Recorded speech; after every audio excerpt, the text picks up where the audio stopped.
Хэрвээ чамд өнгөрсөнд очих, өнгөрсөн өөрчлөх боломж гарвал чи яах вэ? Манай гал дүрийн охин бол Макото гэх ахлах сургуулийн охин. Хинэггүй, илэн далангуу, нээлттэй, идэвхтэй нэгэн. Гэхдээ арай л хинэггүй, дугуйтаага уруу замаар хурдтай, бүр урд нь галт тэрэг явж захт лайн мэн гэж байхчгүй, сайхан гар. Харин улаан өстөн Чияки, хар өстөн Коске. Манай гурав бол ахлах сургуулийн найзууд. Макото маань жаахан муу сурнаа. Энэ шалгалтын дээр авсан оныг хараад агараа. Бас дээрээс нь жоохон бүтлгүү. Зүгээр хоол хийж яагаад гал гарчдаг нас.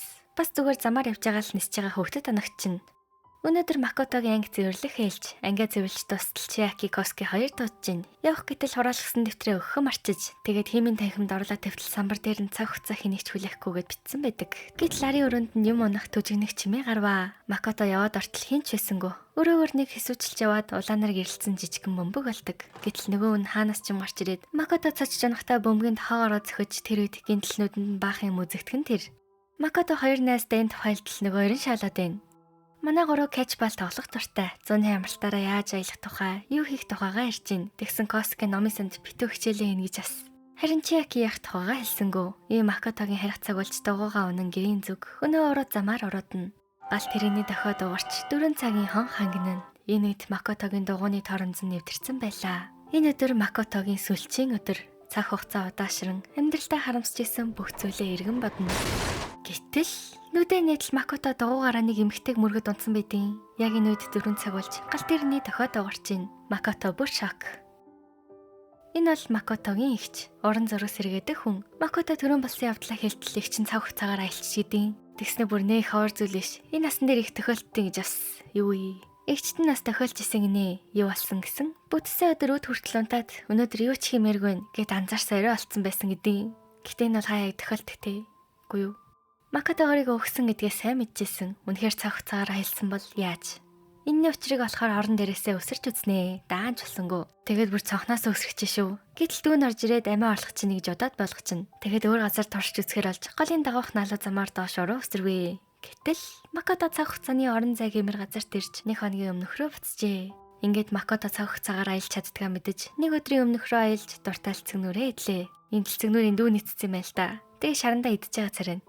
За Макото бүрийн чадвараа ашиглаад хичээлдээ хоцрохгүй ирээд бүр шалгалтын дээр өртөлцөө авч мавцсан байваа. Хоолны хичээл дээр өөр багт ороод оронд нь өөрний хөхөд гал гаргачихна. Нөгөө нисдэг хөхтөөс хүртэл болтож найзуудтайгаа давтан караокедод ста дураараа цаг хугацаагаар аялж гин. Гэртээ эртэл дургуй орон хоолн нэсэн шууд л үсрээд дуртай олны үерөөгөө буцчлаа. Бүр найзуудтайгаа тоглохтой хүртэл бүх бөмбөгийг барьж бүгдийн цөхөн. Ийм байдалтай арга өдөр хэдж буцаад хэдж ирээд байгаа. Нэг өдөр Чияки Макото хоёр хамт ярихаар болов. Өдөр нь Коскег нэг Кахогийн охин үрхий гэж байсан байл та. Гэхдээ Коске зөвшөөрөөгүй. Тэгээд харсныхан дараа манай хоёр тэрийг нэрчээдэг. Гэтэл Чияки Коскег найз охинтой олчвол гурлаа кэчболоо тоглолцдохгүй. Тэгвэл тэр өд чи надтай үрхээрээ гэж авдیں۔ Макото бүр юу ийм яриа явчваа гэд өнгөрсөнд очиж ийм яриа эхлүүлэхгүй яхахыг хичээдэг.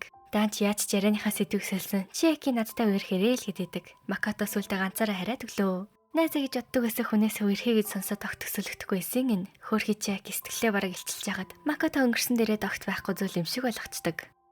Макото ангийнхаа охинтой Чиякийн талаар ярьж ин. Энэ бор өстөн Чияки цайл юм шиг байгаа. Тэгтэл Чиякидаа тарчдаг. Найз нь амхандаа очиод яриа өтөх гэсэн Чияки тоохгүй Макото дээр ирнэ. Макото Чиякийг өөрт нь сайн гэдгийг мэдсэн болохоор нэг л хуучин шигээ байж чаддгүй. Юм ярихгүй, тоохгүй. Бүр сүлдээ Чиякигаас зогтдог болжээ. Тэгээд нэг өдөр борст Чиякид бэлэн өгж байгааг харцдаг.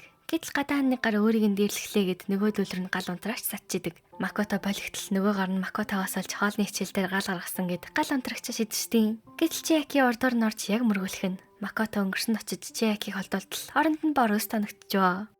За тэгсэн энэ явдлаас хойш ер нь Макото Чиякийг тоохоо олсноос хойш бор өст Чиякидээ дотносож бүр үехээр болсон юм байна. Тэгсэн Макото ягаад ч юм умарлаад идэв. Өөрөө тоохгүй яваад исэн бижиж. Тэгээд усанд орж ягаад тохон дээр иргэсэн тоолж хардаг. Макотогийн эгчний эзэнгөө зургийг янзалж дуусгаад музейдээ тавьжээ. Янзалжийн хооронд Чияки энэ зургийг хүлээж өдөр бүр музейд ирдэг байж. Энэ зураг нь хэдэн зуун жилийн өмнө дайны үед зурагдсан зураг юм байна. Макото нөгөө тохон дотоогоо харсан чинь 50 болсон байдیں۔ Гайхаад явж идэл өөдөөс нь Кахо найзуудтайгаа ирчиж. Чияки өөр охинтой өргөснөөс хойш Коске Макото хоёр ихэнхдээ хамтдаа цагийг өнгөрөөдөг болсон юм байна. Тэрнээс олж Кахогийн хоёр найз манай хоёрыг өргөдөг гэж хардаад сүулдэ асуух гээд иржээ.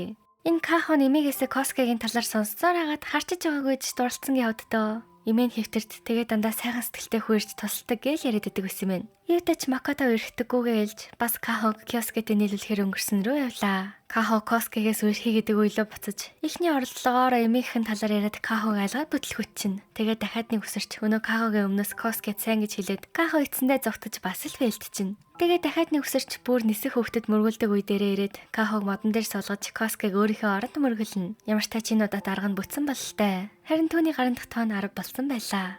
Яг үнэндээ 1. Макото буруу талаас нь хараад буруу толоодсон бэлээ.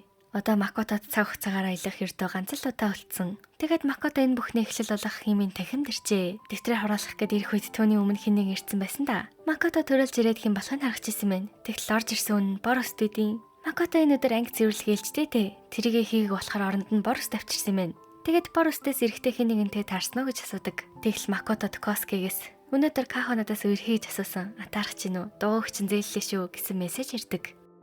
Энэ өдөр бол Макотогийн дугуйн тааранц нь эвдэрснээс болоод нас орсон өдөр. Макото Коске руу яарч гэл бор өст би энд эрэхтэй Чиакитай таарсан гэдэг. Макото Коске руу яарад юу ч сонсч чадсангүй. Коскегийн утас руу залгсан өөр хүнтэй ярьж таарад тулсангүй. Макото яарч явсаар өнөх гал тэрэгний гарцсан дээр иржээ. Гэхдээ юу ч халаагүй дий. Макотогийн санаа амарч буцаад дээш өгсөж идэл Чиаки залгаж гин. Макотогоос чи цаг хугацаагаар аялаад байгаа мó гэдیں۔ Макото шок. Тэгээд Чиакигийн асуултыг асуухаас өмнөх цаг хугацаа руу ирдэг. Одоо Макото дахиж цаг хугацаагаар аялах боломжгүй болжээ. Сүүлчийн ганцаа шал дэмий минь дүрчлээ гэд үжидэл. Хажуугаар нь Кахо Коски хоёр дугуйтай зөрдөг. Энэ үед 4 цагийн хонх дуурч Макото нөгөө эмэгтэйг мөргөж гал тэрэгний дохоо чанга их чинь хангамж байлаа. Макото Коскигийн араас хичнээн гүгэт чамцсангүй. Энэ уруу замаар гүйж явахдаа бүдэрч унах үед түүний нүдэнд Коске Кахо хоёр гал тэрэгний зам руу шидэгдэж байсан юм.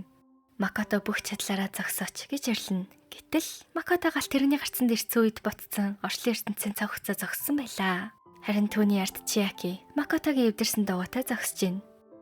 Чиаки бол ирээдүгээс ирсэн. Түүний байсан ирээдүй цаг хугацаагаар аялах боломжтой төхөөрөмжтэйжээ. Энэ жижиг самар шиг юм бидэд зэнгэлж хэргэлдэг. Чиаки өнгөрсөн дэрхтээ энэ төхөөрөмжөө онгачиж аригэж олсон ч аль хэдийн хаасан болсон байдаг. Харин Чиаки энэ цаг хугацаанд ирсэн шалтгаан нь ердөө л өнөөх эзэнгөө орон зургийг сүүлчийн удаач болов харахыг хүссэн байжээ. Чиакигийн амьдрчуй цаг хугацаанд энэ зураг аль хэдийн явцдсан. Ганц арах боломжтой нь энэ цаг үеийн 100. Чиакигийн амьдрчсэн цаг хугацаанд урсаж буй гол гэж байхгүй. Ундаг дуу гэж байхгүй. Уудам тэнгэр гэж байхгүй. Гарцаар гарах олон хүмүүс ч гэж байхгүй. Магадгүй тэр орон зураг Чиакигийн амьдрчсэн цаг хугацаатай холбоотой ч гэж болох юм. Чиаки Коскег аврагч байгаа сүүлчийн үлдсэн боломжоор цаг хугацааг хураажээ. Бас цаг хугацаагаар аялахад дүрм гэж бий. Тэр дүрм нь өнгөрсөн цаг хугацааны хүмүүст энэ тухай огт мэдэгдэж болохгүй. Чиаки дүрм дүрцсэн болохоор маргаашнаас алга болно гэж хэлдэг. Ийм Макотод салах ёс хийж цаг хугацаа дахин хөдөлж эхэлнэ. Макото Чиакигийн хэлсэн хоёлоо ирхээ шүү гэх үгийн санаж юу ч болоогүй мэд цаг хугацааг ухраасандаа харамсна. Тэгээд хэвтчихэд л гарын дахь тоног болцсон байдیں۔ Чиаки цаг хугацаа ухрааснаас болоод Макотогийн нэг хүсрэлтэнд бас ботчиж. Тэгээд Чиакиг ирээдүрээ явах боломжтойг ойлгож уруу замаар гүйсээр хамаг холоос үсэрлээ. Чиакитай хамт найзалж эхэлсэн. Хамтдаа цагийг өнгөрөөсөн бүх дурсамж нь харагдана. Макото химийн танхимд бүдэрч ундаг үе дээрээ иржээ. Тэгээд бор өстөд Чиакид сайн гэдгээ хэлдэг. Найз нь ч ойлгож Чиакирийн хурдан явахыг захилаа. Макото явах замдаа Коскетэй таарч Кахоос найзтайгаа модны дор сууж гин. Макото нөөгөрийг харж Коскед тэр гуравтай хамт кэчбал тоглож гээд яваад өгдөг. Макото яг л цаг хугацаанд хөвдөж байгаа юм шиг Чиакигийн зүг хамаг хурдаараагүй. Чиаки дээр ирээд хоосон болсон төхөөрөмж нөгч болсон бүх зүйлийг хэллээ. Энэ өдөр хинч эмэгтэйг мөргөөгүй, хинч дугуй унаагүй. Чиаки Макото хоёр голын ирэг дээр сууж Макото өнөх зургийг ирээдүйд ч устгуул гаргүй болгоно гин. Ийм Чиаки ирээдүрөөгөө буцахаар олж Макотод ирээдүйд хүлээж гэсээр явлаа. Хэрвээ хүн цаг хугацаагаар аялах боломжтой байсан бол магадгүй бид бүгд өнгөрсөн лөөгээ буцаж хамгийн их харамсдаг зүйлээ засахыг оролдох байсан баг. Хин нэгний гомдоосон тэр мөч, буруу сонголт хийсэн тэр өдөр, эсвэл амьдралаа өөрчилсөн нэг алдаа. Гэхдээ өнгөрснийг өөрчлөнө гэдэг бүхнийг ярьсан гэсэн үг биш. Цаг хугацаа бидэнд хоёр дахь боломж өгч магадгүй ч тэр боломж үргэлж өөрийн гэсэн төлөөстэй байх үз. За тэгээд энэ хүрээд аниман тасч гин. Таалагдсан бол лайк сабаа дараарай. Тэгэд бай.